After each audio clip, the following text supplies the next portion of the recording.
Hey, what is up everyone? Welcome back to our YouTube channel. So for today's video, I'm going to teach you how you can easily add Ticketmaster tickets on Google Wallet. So here's how you can easily add Ticketmaster tickets on Google Wallet. So in the Ticketmaster website, just make sure that you're logged into your account. Then once you're logged in, you should now be able to see the My Account icon. Just click on it and a window like this will pop up. All you have to do is just click on any link under My Tickets. Next is you will be redirected to this My Listings page. And from here, you can see the lists of active, sold, and expired tickets. And you should have at least one active ticket that will appear under the active tickets section. And from there, you can easily access and add your Google Wallet.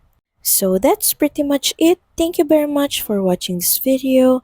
I hope that this video helped you on how you can easily add Ticketmaster tickets on your Google Wallet. Please don't forget to like, share, and subscribe to the channel. And I will see you again on the next one. Bye!